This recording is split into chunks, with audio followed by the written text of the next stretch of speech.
Hi everyone, I'm Joanna Penn with thecreativepenn.com and today I'm interviewing Robin Sullivan.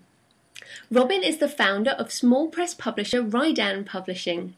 She is also a publicist for her husband and best-selling author Michael Sullivan and public speaker on all things publishing. So welcome, Robin. Well, thank you very much for having me. Oh, it's great to have you on the show because I've been listening to you and reading your posts for a while now. So thank you. And why don't you start off by telling us a bit about what you're up to at the moment in the self-publishing space? Sure.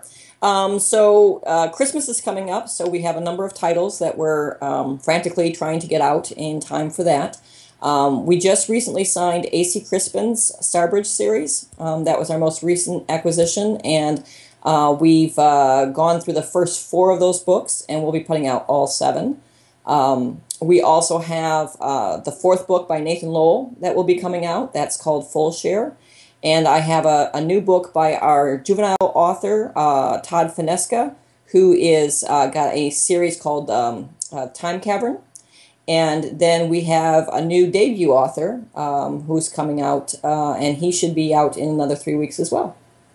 Wow. You're extremely busy. And also I hear you're doing something across the pond over here in the UK. Yes. So my husband, my husband was originally published with Ridan, and now he's signed a contract with Big Six Publishing Hachette through Orbit, which is their fantasy division. And his book, Theft of Swords, just was released. Today is the release date in England and over in Europe. And the U.S. release will be in another 20 days on the 23rd. Fantastic. Right, well you have a lot going on with Ridan, and it's pretty exciting. But your primary job also seems to be around marketing, and you have a massive experience of what works. So I wanted to ask you, at this point in the wild ride that is self-publishing, what would you say are the most effective marketing techniques? And let's just maybe pick the top 2. Sure. So there's a couple things. Ridan itself being a publisher, there's a lot of cachet we get because we have multiple authors, and we get a lot of cross-sell between them because Ridan's very particular about who we choose, and because of that we get a lot of people who do that. If you're on your own and you're starting off and you're self-publishing, I kind of harken back to my days of working with my husband, which is where this whole thing started. And the 2 biggest and most successful things I did there was, number 1, book bloggers, and number 2, a site called Goodreads.com, which is an absolutely fabulous site to be involved with. The trick with book bloggers is, a lot of people just kind of fire off an email and they say, hey, my name is Michael Sullivan. I got this new book, Theft of Swords. Maybe you'd like to look at it. And I think that's just, they get so many of those, they're not very compelling. So what I suggest on my blog when I talk about this is authors should really present themselves as professionally as possible and actually create a little mini ad when they contact a book blogger. So there should be a picture of the book. There should be a headline. For my husband's book, the headline was, they killed the king, they pinned it on 2 men, they chose poorly. And then I start off with what would typically be the back of the book blurb, again, trying to hook someone in.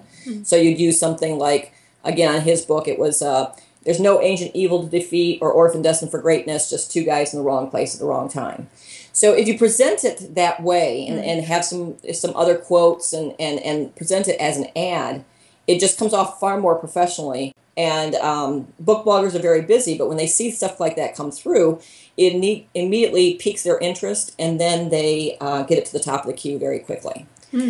As far as Goodreads, oh my God, I could spend hours talking about Goodreads. There's so much just great stuff out there. The things that I would recommend most about those is really to partake of their giveaway program. They have a program where you can offer your books up for free giveaways, and a lot of authors will start off by saying, oh yeah, giveaways are good and I'll do it on my site, but the reality is you don't have enough traffic on your site to really generate any buzz. You put something out to Goodreads, and again you come up with a very good explanation of the book, you'll get hundreds, sometimes thousands. I think for one of my book promotions we had like 1,600 people sign up for the giveaway.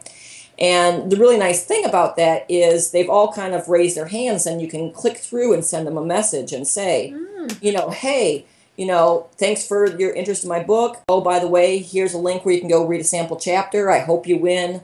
and you can, and these are people who have already raised their hands to saying they're interested in your book. So, it gives you a great opportunity and a great foot in the door to kind of give them some other ways of finding out more about the book.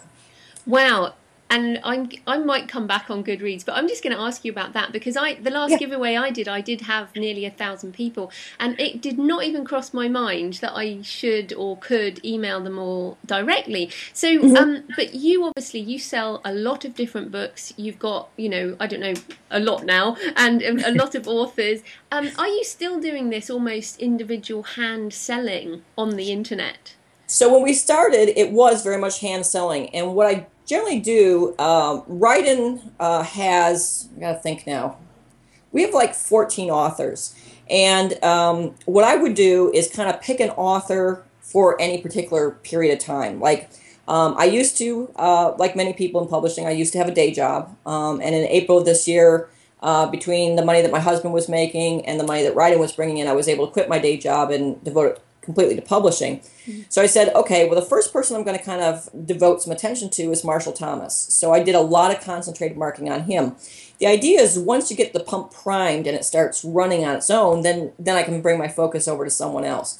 Marshall, God love him, when he started off with Ridan, he wasn't that great of a seller. I mean, he would sell, maybe a couple hundred books a month. And so, and I said, well, let me see if I can apply some of the techniques I use with my husband to these other authors to see if they'll be successful.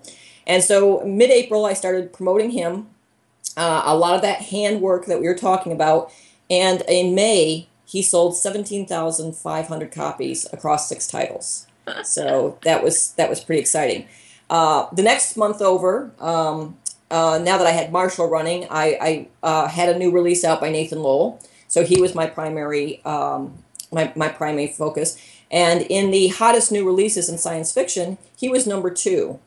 He was only behind George R. R. Martin's Dance with Dragons, which I'm still not sure why it was in the science fiction category, but it was.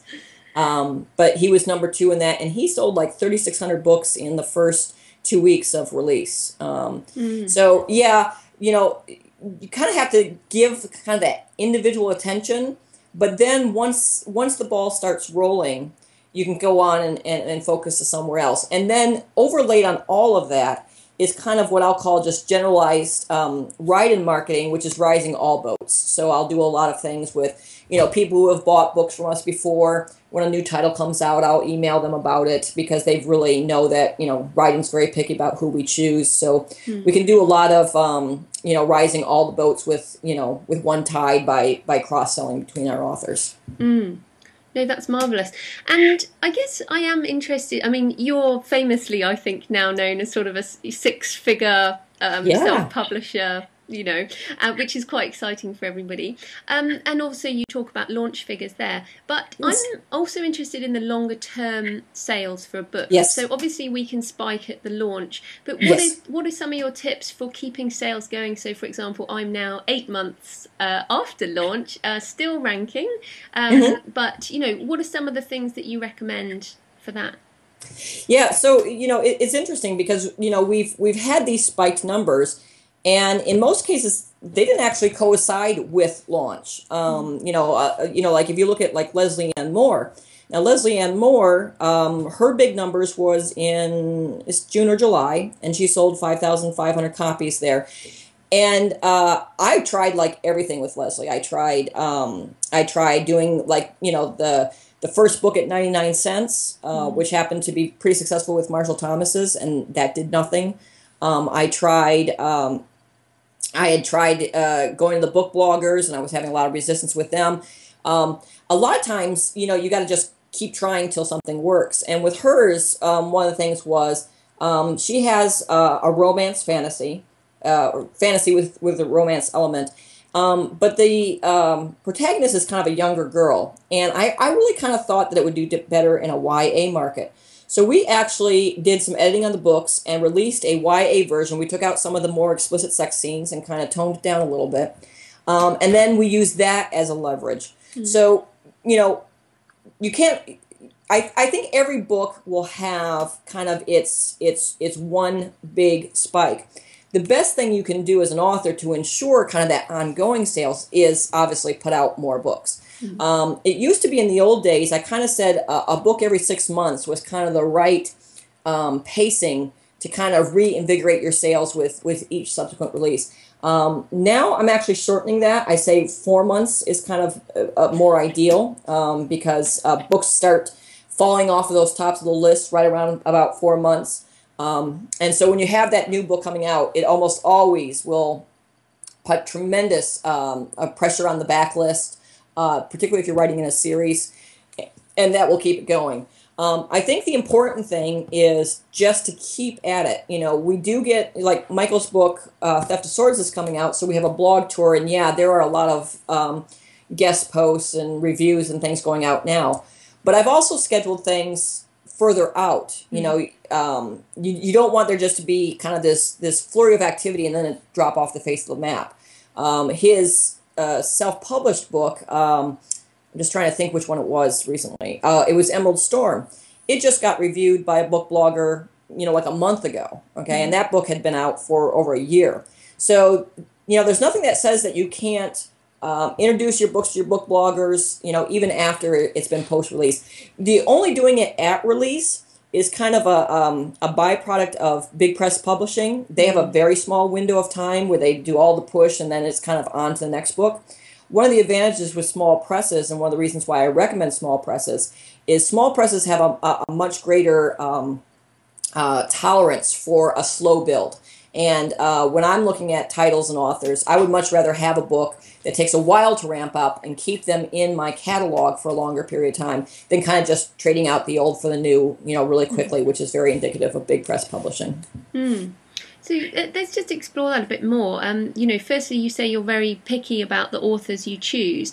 Yeah. If people are interested in either, you know, being one of your authors or being an author for a small press, what are you looking for in an author and a book? And obviously, let's not talk about genre. Let's talk, you know, Sure. bigger than that. What do you want authors to be these days? Yeah. So, you know, it's weird because when you go out and you talk to publishing, you know, I go to a lot of conferences on publishing and I listen to kind of what the industry is saying. And I don't always follow what the industry is doing, for good, bad, or indifferent. So I'll answer that two ways. I'll tell you what I've heard in the industry, and then I'll tell you about me personally, because I might be a little bit different. Right now, any symposium you go on publishing, it's all about platform. You know, they want to know what your audience is, you know, how many people you have on Facebook, how many, you know, Twitter's followers you have, you know, what's your blog, how many people's on it. And in the entire history of Ridan, really, there was only one person that I ever really, you know, kind of looked at that and went, wow, that's pretty exciting. That was a gentleman by the name of Nathan Lowell. Yeah.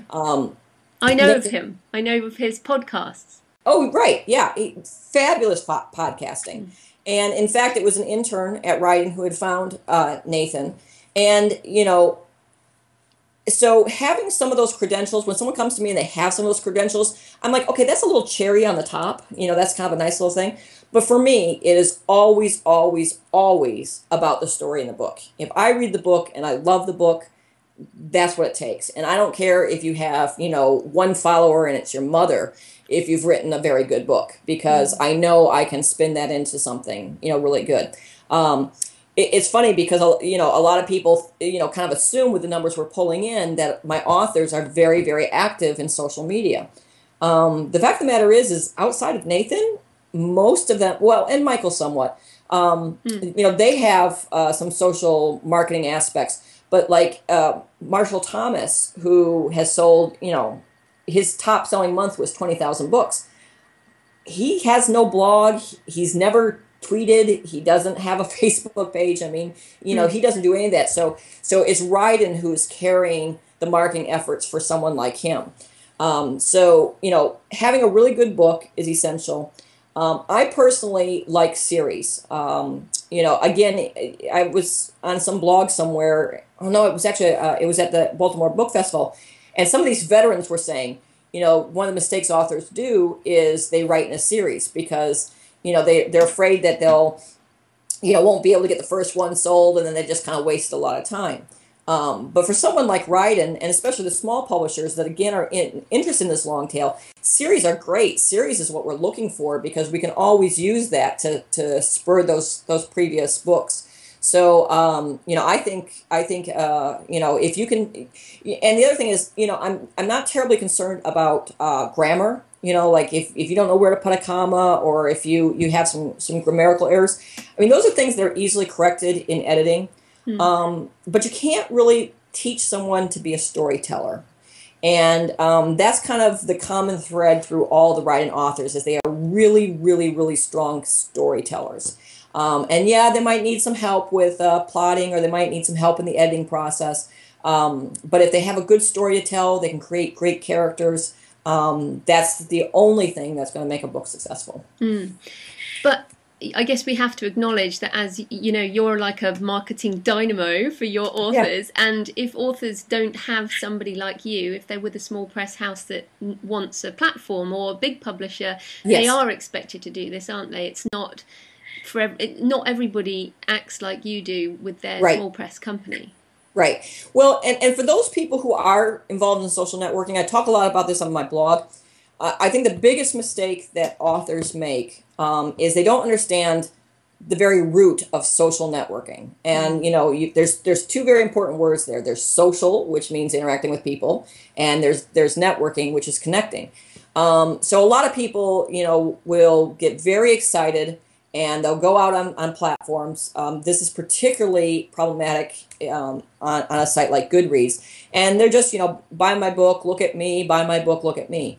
The way you really make those avenues work for you is to turn it around and be a very participatory person in the industry.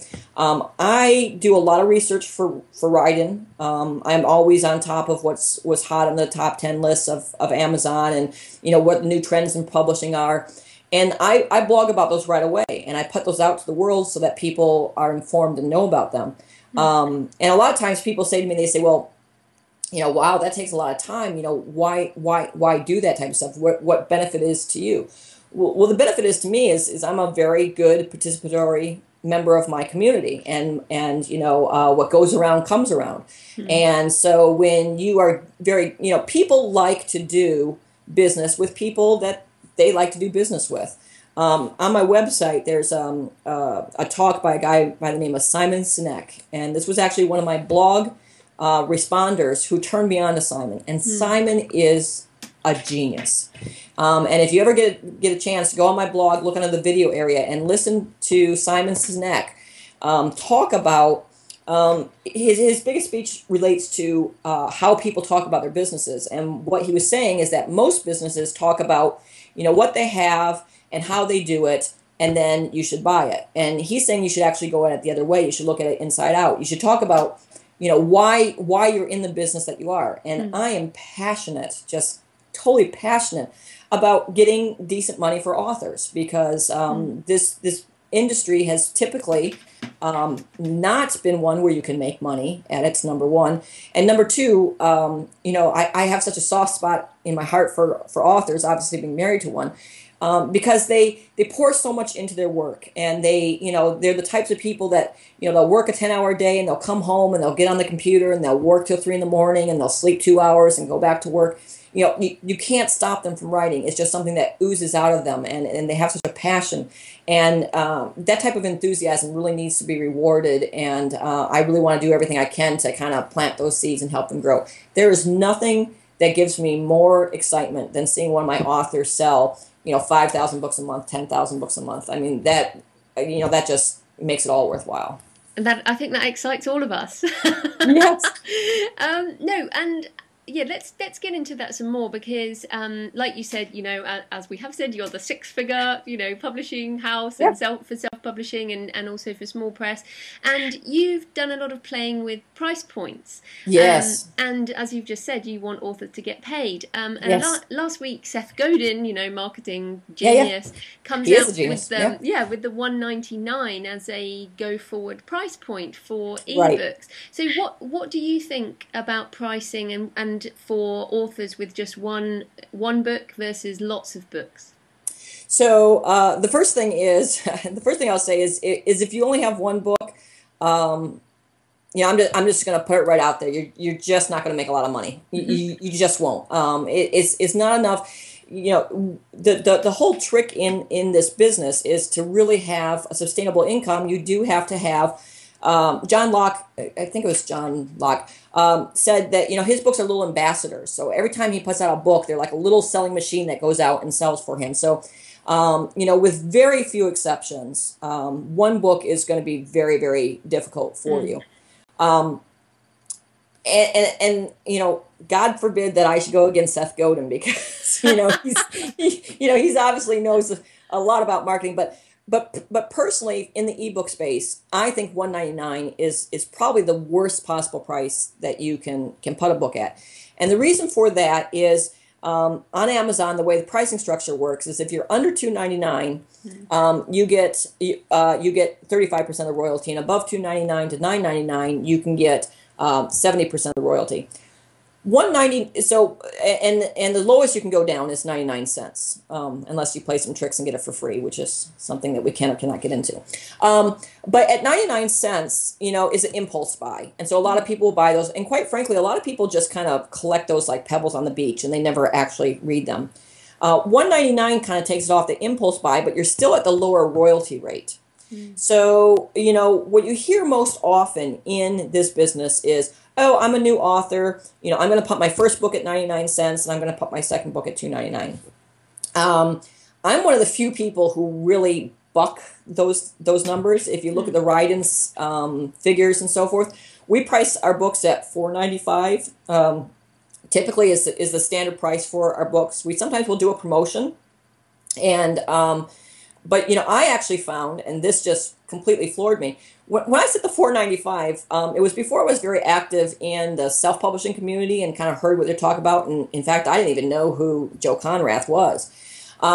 So I looked at the books being put out by large presses, and they were all $6.99 to like $9.99. I said, okay, well, I want my books to be a deal, so I'll, and so I want them to be cheaper than that, but I didn't want to take them down, to nothing. So I said, well, just under $5 sounds about right for me. You can go out and get, coffee and a bagel, and it costs you about $5, and that should be, a good price point. So that's how I came across that, and I've stuck to that price point pretty religiously. My husband's fifth book, Wintertide, I actually kind of took a chance, and I said, well, what the heck, we've been doing, $4.95 for years. It's 5 books in this series. I'm going to bump that up to $6.95, which is the price of what I would consider like, a real publisher. And, I did not have not one complaint at all. I didn't have one person saying, oh my God, you're trying to gouge us now that we're deep in the series. I didn't hear anyone saying, why is the price higher? I mean, nothing. And in fact, I get emails after emails after emails of people saying, thank you for pricing your books so cost effectively. I think the 99 and the $2.99 is really almost, it shows lack of confidence in your writing. I think the $4.95, $4.99 price point is a great price point. I think a lot of people can make decent money on that. I think it's good for the author. I think it's good for the reader. It shows value in the book. One of the experiments I did was, after being inundated with someone telling me for so long, oh no, $2.99 is the price point, or 99 cents is the price point, I actually lowered the price point of my husband's books, or the first one, to kind of use that as enticement. And not only did I lose money, which you would expect because you're getting a lower amount, but I lost sales. I was actually selling less per day. I was selling like 50 books less a day at $2.99 than I was selling at $4.95. So I was like, whoa, this doesn't work. But all that being said, I will say this. The secret to pricing your book is really to experiment and to realize that it may not always be the same. Maybe you're at one price point for a while and then you lower it for a month as a special promotion. The important thing is to track your results. And this is my other little pet peeve. When your sales are really low, your statistics mean nothing. There's a great forum. I love everyone there. It's called the Writers Cafe at Kindle's Board. And I'll be on there, and someone will make a post like, oh, I lowered my price point and I doubled my sales. And I was like, oh, that's pretty good. Let me look in. They said, yeah, I went from 6 sales a month to 12 sales a month. I'm like, that's within the realm of statistical, anomaly. Error. Don't talk to me about some significant changes in your sales unless you're at least over 100. And usually, it's for the people who are selling 1,000 books a month. If you're selling 1,000 books a month and you do something to your sales that make them go to 2,000, I really want to hear about that and I really want to listen. A good example is like right now we are doing a special with Nathan Lowell's book, and what we did is we got involved in an Amazon program. A while ago, there was something called the Sunshine Deals. I don't know if you guys heard about them over in England, but they were big in the U.S., where some of the smaller publishers got a whole bunch of their books out at a lower price. Well, right now, there's this Amazon's got the top 100. It's got 100 books for $3.99 or less. And Nathan's book that's usually at $4.95, I put him in the program for $1.99. And he, and it's only for the month of November, and it's featured prominently on the page, so, he's getting a lot more exposure. We're kind of behind on getting his 4th book out, so his books have been kind of slowly climbing up the ranking, and he was hitting around 7,000, which is pretty high, actually, for Nathan. He's usually much lower. But as soon as that promotion went out, that went from 7,000, and then when I looked today, it was at 560-ish. So in just a couple of days, he's gained, a huge amount of books. So, it's worth doing that on occasion. And like I said, track it and, adjust, because the market's always changing, and how I might price at Christmas time might be how I price differently in the summer and things of that nature. Yeah, and no, and of course I only have one book at the moment, but I do have another one coming out in my Get it going. But no, it's interesting because I went with the 99 cents, being an unknown author, and thought that would be good. But I have played with the $2.99. I've just gone back up to $2.99, and I'll see what happens with that. But I did find a few months ago when I put it up to $2.99, my ranking dropped below. I fell out of the action adventure charts and started going down. So and for me, I'm really quite interested in ranking versus income at the moment, because it's not my income. It's not meant to be my sole income. Sure. So what do you think? I mean, obviously, is it better to be ranking in some category in Amazon or making more income for a long-term career move?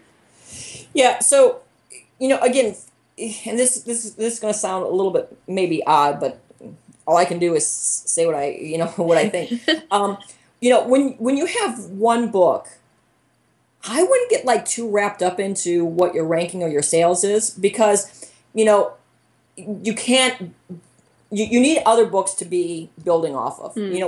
My suggestion to someone who has one book out there is, I don't think your sales are going to be rocketing one way or another, again, with very few exceptions. Victorine Litsky comes to mind, where she was selling, tens and tens of thousands of books at 99 cents. And if you're up in the, top 100 of Amazon, okay, completely different aspect. I'm going to talk totally different to you than that. But, if you're in the, let's say, certainly, north of 1,000, or north of even 10,000. You know what I would recommend? I would recommend put your book at $4.95, because you're really not making much difference anyways, but you're establishing that as a credible price for you. Work put all your energy into your next book. Don't worry about marking that book at all. Don't worry about the fact that you've fallen off or anything, because reality is, again, it's all about, think about this rolling a boulder up a hill. And, if you have just one book, you're going to put a lot of energy into rolling that boulder. And because there's nothing else for them to follow up on, it's just going to roll back right over you. So, I would say that until you get 3 books out, 3 is kind of the magic number. I forget it's even there. Just pretend like it, kind of went out to, the slush pile of an agency, and it's just out there and you're just waiting for it to be discovered. And if some residual income comes in, that's great. That's wonderful. Fine. But if you can devote, whatever time you didn't spend on marketing that one book over to the writing to get those other books out, then really put a push on. I think it would be a much better use of your time. Personally, that's my personal opinion. No, very good. Thank you for that. And I struggle obviously because I have another business and my fiction is just one little bit. So no, that's excellent advice. Okay, so well, we're running out of time. So how about you tell us where people can find you and find Ridan Publishing? Sure. So the site for my publishing company is www.ridan, R-I-D-A-N, publishing.com. It's really easy to remember because it's the word nadir backwards. Nadir is the lowest part, the point, the point of full depression. So I wanted to make it be the antithesis of that. I also have a blog, which thank you for telling me that you read my blog. I'm always amazed when I meet people. I was just at World Fantasy Con. I'm sitting around this table of, very, very famous writers. K.W. Jeter, who is, the father of steampunk, and Michael Stackpole, who is, multiple New York Times bestseller.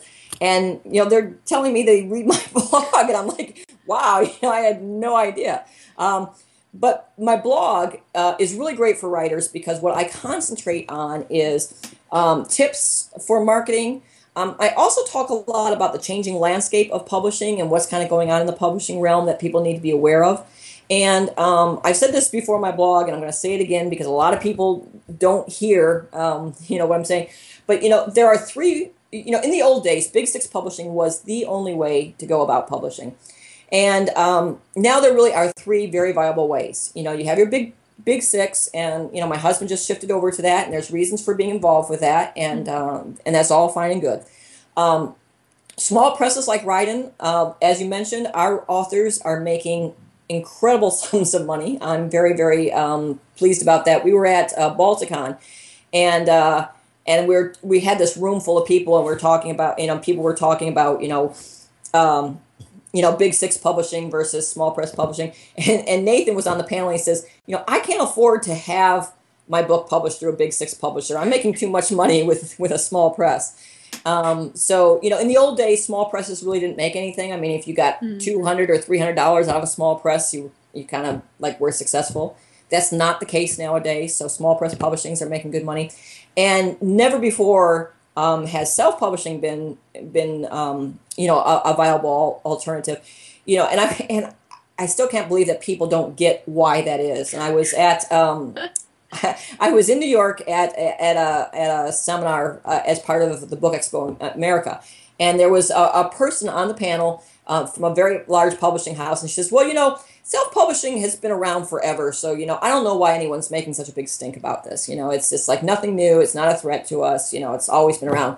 And I raised my hand and I stood up. I said, "What's changed is there's distribution now. In the old days, you could self-publish, but how the heck did you sell it? You couldn't get into bookstores. There was no internet. There was no way to distribute it. For the first time, we have, avenues that are available for distribution. And without distribution, your product is dead. So yeah, self-publishing has been around a long time, but hey, it's all about distribution, stupid. So, that's really opening up some opportunities that never existed in the past. No, and I am as passionate as you are about this whole new market. So thank you, Robin. Thanks ever so much for your time today. Well, thank you for having me. I really enjoyed it.